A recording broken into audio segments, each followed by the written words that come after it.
Welcome to Psych for Psychology, a Nystrom & Associates podcast. Our host, Brett Cushing, is a licensed marriage and family therapist at Nystrom. Each week, he talks about all things mental health and therapy with guests, and you get a chance to dive into specific psychology topics that help promote personal development and wellness. And now, your host, Brett. Hello and welcome to another episode of Psyched for Psychology. We are thrilled to have you with us, and we are thrilled to have with us today Mark Peterson, the relatively new CEO of Nystrom & Associates. I don't know, how long is someone new in your position? Yeah. I'm going to use that as long as I can. I'm new, guys. I'm new. All right. Yeah. So when I stop introducing you as our new CEO, then it's officially over, I guess. And So we'll the honeymoon is over. The benchmark. Yeah. Mark, we're thrilled to have you here with us, and I think we have people who are well acquainted with Nystrom and people who are not, they just listen. So do you want to introduce yourself? Tell us a little bit about you and anything you'd like us to know. Sure, yeah, I'd be happy to. So I've actually known the Nystrom organization probably since 2008. And I got to know the organization because I was one of the founders of a business called Genoa Healthcare. And Genoa has pharmacies across the country, all of them physically inside community mental health centers. And in 2008, I met the Nystrom organization and I met Brian and we ended up putting a pharmacy inside the organization. And so I am a pharmacist by background. But for the last 20 years, all of my time has really been spent in behavioral health. So working with organizations that exclusively take care of folks dealing with mental health or substance use disorders. And a similar kind of situation, the whole idea behind Genoa was really to try to make a positive impact in people's lives by removing barriers that prevented them from staying engaged in their medication care. So the thing that I really loved about Nystrom and what has continued to keep me excited about it is just the mission of the organization. And Nystrom is a little bit of an unusual organization if you think about mental health clinics across the country that are, not community mental health centers. We offer such a breadth of services that, being able to serve, folks that really are at different places in their mental health care, either more severe or less severe. And sometimes I think when you find behavioral health organizations, they might cater to a certain population or to a certain need in the community. Right. And I love the fact that we really serve such a wide audience with the services here. And so I've always just loved the organization. And in 2000, Brian, I would call him semi-retired because I think he's still doing a little supervision for us. Yep, he is. Right. And sits on the board. But when he stepped back, I joined the board. He sold the business to a private equity group, Nautic. And I've known Nautic for quite a while because Nautic was one of the investors in Genoa. And one of the things that I've always liked about Nautic is the fact that over those years, there were times that I needed to make decisions about the business that sometimes, I had to put people and purpose before profit. And I never got pushback from them. They always knew, look, I'm going to run the business responsibly. We need to stick around and be in business, but I also need to put our people first, and I need to be able to put our patients first.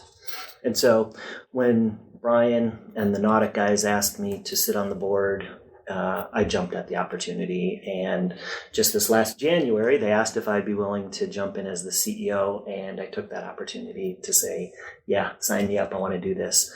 I think we can make a big impact. Yeah. That's a lot of pressure. Yeah. It is a lot of pressure. To be like, hey, can you be our CEO? Well, I'm Sure. passionate. I'm passionate about the area. I've got family members who have struggled with mental health issues. Yeah. And I've seen good and bad, kind of in terms of access to care, their experiences in care. And, I think some of those lived experiences are the things that motivate us to just want to do better. Yes, very true. Well, and that has been the case ever since you've started here. We're looking and wanting to do better. We always can. We're doing the best we can, and we can keep doing more. It's one of our assumptions we hold in dialectical behavioral therapy. So a little plug for DBT, but I like the assumption that, yeah, we're doing the best we can, and we have been as a company, and we can continually do better. I really appreciate, too, you pronouncing Genoa. Am I pronouncing it right? I always thought it was Genoa. Genoa. So I always called it the other way. So now I know. Thank you. And I also wanted to highlight people and purpose before profit. Okay, so tell me about that. People and purpose before profit. I'm sure there are people listening, and there might even be other CEOs out there scratching their head thinking, what? Are you sure? This guy, maybe he needs some mental health service. So tell us more about that, and why does that motivate you? And why is that important? Right. Hopefully, Nautic and the board are sitting there listening to this Yes. and saying, "Gosh, we really do hope you run the business well as well." Yes, of course. Yeah, this could be Mark's last time on the podcast. And I'll give you an example from the pharmacy business. So, one of the barriers to folks staying on their medication or staying engaged in their care can be forgetfulness or just confusion, right? And so early on in Genoa's business, we introduced a packaging system where it just would make it easier for people. And instead of having people set their own pill boxes up, which isn't as safe, the pharmacy would do it. And that's an investment because that's expensive for a pharmacy to do. Sure. And we didn't get paid more to do it. We did it because it was something that was important in removing a barrier for people being able to follow their treatment plan and stay on their medications. And, from time to time, when you're looking at your business, you say, well, gosh, we could really stand to kind of cut some corners here or there. We never said, geez, we should stop doing that. And the reason is because we needed to make sure we were putting our patients first. And there were many of those kinds of examples where perhaps we wanted to bring together a group of our employees we did an annual meeting where we brought all of our leaders together. And that's expensive to do. But that connectedness, those relationships are just so important in a business that making those investments was an important thing to do. And I never got pushed back from the board to say, you really need to cut those kind of expenses. So I was able to make decisions that let me put our people in a great place and made sure that we were taking care of our patients and fulfilling our mission. And sometimes that came at the expense of profitability. Now, that didn't mean I didn't have goals and I had to, deliver. You can do well by doing good. And I think, that's in any business. I just wanted to throw out there, one of my first jobs in mental health was with a team with adults who had severe mental health issues, and it's a very specific type of program. It was up in Duluth, and we had Genoa pharmacies up there. And this packaging he was talking about, where they pre-dose, if you have several medications you're taking, it's like a bubble pack type thing. So this is so interesting because we would work with these people who needed. That was such a game changer for so many of the people that we helped. And it was like, did they get their bubble pack? Did they get their bubble pack? I mean, just like, and they were able to stabilize and stay out of the hospital. And so it's so interesting that you brought that up because that was one of my first things I did in mental health. So, yeah. And mental health organizations, oftentimes they were trying to help patients with that process. Right. But most mental health organizations are short-staffed, short-resourced, and it's hard to find, enough people to be able to do all of that kind of work. Yep. And so being able to think a little bit, as a business, I would think about, well, what are our mental health clinic partners struggling with, and how can I help solve that problem as well? So if we could take that burden on, we wanted to take that burden on. Yep. And I approach Nystrom kind of through a similar lens, and that is, I think it's difficult for people to get access to mental health, and I think there's a lot of reasons why that's the case, and we could talk about some of those. But a big part of what we have to do is try to remove those barriers, right? And I think some of that starts with, making sure that we're putting our people in a great place to do that. And so kind of coming back to that, putting our purpose and our people in the front. It's interesting as I'm listening to you, I think of my experience with Genoa at our Eden Prairie Nystrom office, because the pharmacy is embedded right there in the heart of the office. And as you were talking about people, and really my takeaway is that people are not a means to an end. People are an end in and of themselves because of the intrinsic value that they have. And I saw that. I experienced that with the staff of Genoa. And it was beautiful because it was kind of a one-stop shop. Like you talked about with Nystrom, people, there's so many services that we are connected with that it can be a one-stop shop for people. And my experience with the staff of Genoa was, hey, whatever you need. If I called or if I talked to them and said, hey, I have a staff who's out of meds, I'm so sorry.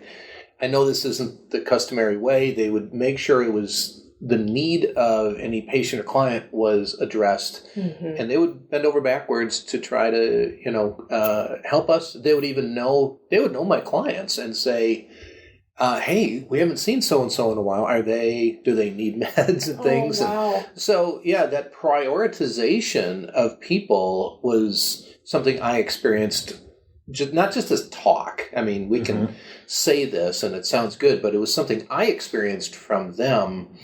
And even I think Nystrom is going to be a good fit for you because and that's my experience with the people at Nystrom too. We really care about our people, and we didn't get into this for the money. We were kind of putting people ahead of profits, I think, too, for a lot of people that work here. In front of yourselves. Yeah, right. Can you talk a little bit more about purpose? Because I know that's something it's important to you as well. Yeah. And I think this Genoa example is a good example because it was a very mission-driven organization. We were very clear about why we were doing what we were doing. We were trying to make a positive impact in people's lives. And we were very clear on what our values were. And, I can still recite what our values were. It's the CARE values. We're caring, accountable, results-oriented, and ethical. And I can talk about each of those and how they fit in. And so one of the things that I'm excited about being here with Nystrom now is, I think organizations over time, especially when you're growing very fast, you sort of run this risk of your mission drifting a little, or, perhaps your values change over time with different people. But the thing that I've loved about everyone that I've met, this is since January, and I've been on this listening expedition and going out and meeting as many people as I can. I really do believe that almost, everyone that I've spoken to has a common purpose. And I'm not going to recite mission, vision, values here because we're actually going through an exercise to reaffirm and be able to articulate real clearly, what are those things for this organization. But what I'll tell you is we're a caring organization. We are here to help people. We like people. We want to make a difference in people's lives. We value relationships. And I think being purposeful about those relationships is really important. And sometimes I'm a little intimidated, as a pharmacist coming into a behavioral health organization, I'm talking to folks that are experts in relationship management.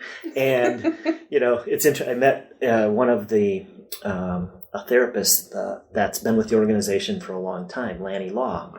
And he and his wife, have written a book, and so I opened up the book, and there's 12 steps in a relationship, or there were sort of a series of steps that are really important in fostering a healthy, marriage and relationship. And the first one is spending time with each other. And how about that? Right. And so in my journey around the organization, some of the things I'm asking folks are, how are we intentional about investing in our relationships amongst our employees? Because my personal opinion is we all have to be in a great place so that we can provide the best care possible. So So I think that's part of, my purpose is to make sure that I'm putting our people in a great place.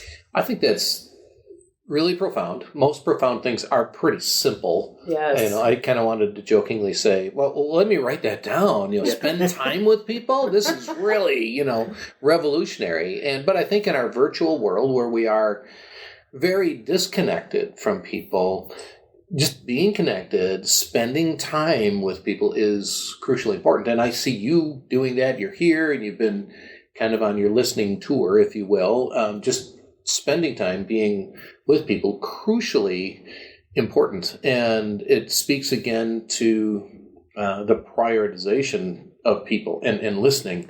I also think how ironic it can be if a place like Nystrom is in the business of helping people, but if the management isn't about spending time with one another while we're trying to spend time with clients, there would be a real disconnect. Mm-hmm. And so I'm hearing what you're saying and thinking, hey, that's great. I mean, we want to be a healthy organization so that we can effectively help people too. Otherwise, there's this disconnect, and it doesn't take long for employees to pick up on that. Right. Yeah. I loved one of your podcasts where you talked about joy in the workplace, and I almost felt like every company ought to have like a joy meter. Ooh, I like that. Yes. And as everyone in the organization contributes to that joy, and understanding how what you do every day, coming intentionally with the idea of how can I make this a better, more joyous place to be. And I think every company really needs that kind of attitude about what they do and how they operate. And I don't think we're any different. Because we're made up of people, and people need joy. I remember that podcast too, because I think it was the Harvard Business Law did a study on this, and laughter was crucial. And people, what was really interesting and tragic was, I think the vast majority, 80-90% of people want and kind of expect there to be joy in their workplace when they're going in. Yes. After they've been in, they don't tend to experience it a whole lot. So it really speaks to how we yearn for that. We look for that. And when 60% of our adult life is here at work, wow, if we could have it be a joyful, replenishing place. How many of us go home and we feel depleted at the end of the day? Could work be replenishing for us, where we don't feel like, oh, I got to go home because I'm depleted and I got to get replenished? Right. And so much of us, if you think about what brings you joy, and, so much of it's related to just relationships and, having those connections in your workplace. And it's more than just, talking about work. It's, and I think it goes beyond that. And in order to get really good relationships, I do think you have to establish something more. And I think sometimes it's intimidating in a workplace. You might be afraid to meet new people, or just breaking that ice and talking to people. And one of the things I've heard here so frequently is the things that bring people joy are the teams that they work with. And what I hear is that they've established this environment where it's okay to ask for help, it's okay to give help, and it doesn't feel judgmental. And I think those are just all really important values and attributes in an organization that we have to foster and lean into. And then here's the other thing I've learned. I have to learn how to say "and" a little more emphatically. Yes. Nice. Well, I see you've been interacting with our DBT team. Yes. And I think that's great. No, but it is. Because it is, when we use the word but or, it is so invalidating. And so we want to have that sense of validation. Right. That is so funny. Now, I want to come back to something you were saying too about we want what brings us joy, and what brings us joy is relationships. And I know there's a lot of people listening that are in different places of work, and they think, the relationships are what is so difficult for me. That's the fact that is so depleting for me in my work environment. And First, I just wanted to underscore how important that is, that relationships bring joy. I like to ask people, I've done this for years, if you could have one day to do anything you want, and you had the funds and you had the resources to do it, you could do anything you want, what would you do? Predominantly what I hear people say is, I wish I had one more day to spend with some person that had passed away. And I always think of something extravagant, or luxurious, and it comes down to your point about its relationships. And that's what really brings us joy. It also can bring a lot of consternation and really be the depleting factor, because we know people don't leave jobs, they leave their work culture. Right? So how do we mitigate that? I mean, do you have any thoughts on relationships? Now, I know I'm a therapist. I should be answering that. So, like I said, I'm a little intimidated being in an organization are there some full of experts in this topic. We promise we won't say that's not correct. Maybe there's a med we could take to prescribe for that. No, this is a safe place. Well, so, I mean, do you have any thoughts on that? I think you have to be really intentional. So I've always, there's this saying, surround yourself with people smarter than you. And I do believe that. But I also believe surround yourself with people who value relationships and collaboration. And as an organization, it has these kinds of values where you say we value people that bring, intentionality to relationships, and foster that kind of an environment where people who succeed are people who collaborate. So you have to start with how you hire. And talking about that, right? And hire for attitude and aptitude.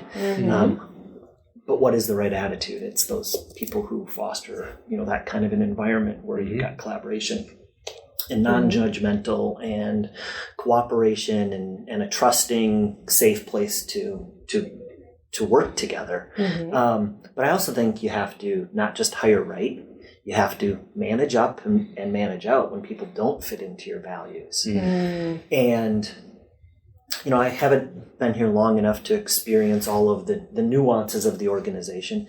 At Genoa, we were very intentional about who we hired and what we expected, and the big parts of what we expected. I mean, there's always business aspects of, you need to be able to, do certain amount of work and all of those kinds of things. But the other parts that we were very intentional about were, are you living the values? Yeah. And if the feedback, whether it be from, other clinicians or from patients or clients was that folks aren't living their values, then you needed to work with them to say, look, these are values that are really important to us as an organization. And you can kind of either get on board with those, or maybe there's an organization where your values fit better. Right. And it's a little bit scary in an environment where we've got such a shortage of workers and staff and clinicians to be thinking about, not everybody might have a seat at a table because we really need everybody doing good work.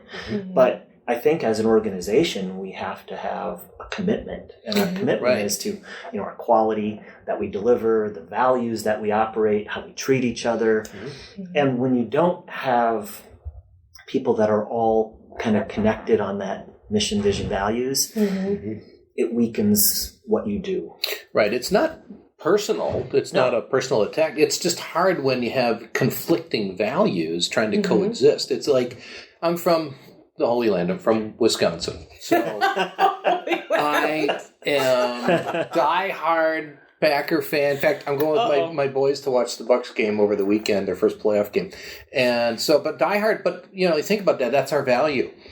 And, I'm living in the land of Viking fans. And when I go into the grocery store with my Packer jersey, or if I even go to a Viking party with my Packer jersey, I have a different value. And I can take a lot of grief for it, right? And it's all in good fun. But there is still a disconnect because I value the better team. And Now look at that. Are we See, going to sit here and take this? the offense that is there. It's I'm palpable just kidding. here. I'm just kidding. But that is kind of funny because it really highlights when you have conflicting values. Yes. It's hard to coexist. And Sure. I'm working on being non-judgmental right now. Yes, good. You've been listening to the podcast. Yeah, You guys, he has a Packers mug in here. It's on the windowsill. That's right. Thank you. So it is hard for conflicting values to coexist, and it doesn't have to be personal. It's just, hey, this is what we value. We're all about truly caring about people. I like what you said. We actually like our people that work here. We like our clients whom we serve. They might not always be likable. I'm not even likable sometimes. I don't like myself. But in general, yeah, there's still a commitment. We like you. And sometimes people just don't have that same value, and that's okay. But this is what, notice I said but, and this is what we're trying to be about is this value. And so we need people like that to advance what we're trying to do. Well, there's so much that we can just learn by being accepting, and the differences amongst us. There's glue and bonds that hold people together and relationships together, and as long as those remain in a healthy kind of way, good things can happen. And I can accept that you're a Packer fan. Can accept it and I can not too. like it necessarily at the same time. How dialectical. I don't have to agree with you. Right. Well, this goes back to the core values, though, because if you're working somewhere that the core values are caring for others and trying to meet people where they're at, you're going to try to understand where someone's coming from versus be judgmental, right? So, the football example is funny, but it's also like, if someone has a stark difference in the workplace, it's kind of like, well, that starts with a conversation.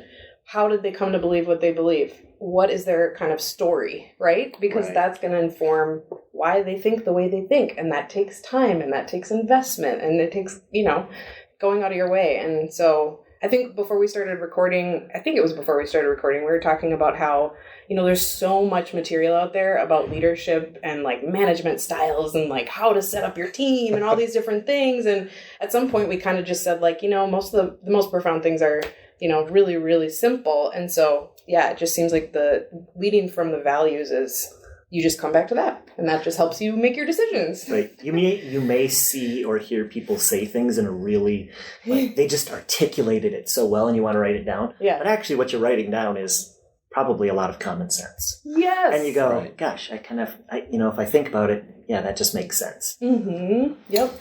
So what you're saying is you're bringing a lot of common sense to us. But I think you're bringing something that's not so common, though, for companies and businesses. Now, stay with me. This isn't just an ADHD moment I'm having, but I'll bring it back. I remember when I got into grad school on academic probation, probably because of my ADHD, a little dyslexia. And I thought for sure I'm out, by first semester, I'm done. But one of my professors said to me, he said, Brett, just have fun. Just learn and enjoy learning. Now, growing up with ADHD, I never enjoyed learning. School was anxiety producing, except for when I was daydreaming. And so it was not a concept I considered to just enjoy it. And then he said this, learning is intrinsically valuable. But when we take something extrinsic, like a grade, and put it on something that's naturally, intrinsically valuable, it loses all its value. And he said, don't worry about the grade. Just have fun and value learning because it's naturally valuable. And somehow I did it. I graduated with honors, I think, and never even thought about my grades. And it was fun. And it launched me learning for the rest of my life. I think what the correlation that I hear you talking about that can happen in companies is that people don't have to be a means to an end. People are intrinsically valuable. And the purpose that we apply in our companies can bolster the intrinsic value that is within people. But when we take an extrinsic value, like profit, and put that on what's naturally valuable, like people lose their value. and it becomes all about the profit. Mm-hmm. And I find this really inspiring because it's not common sense. It's not a common practice.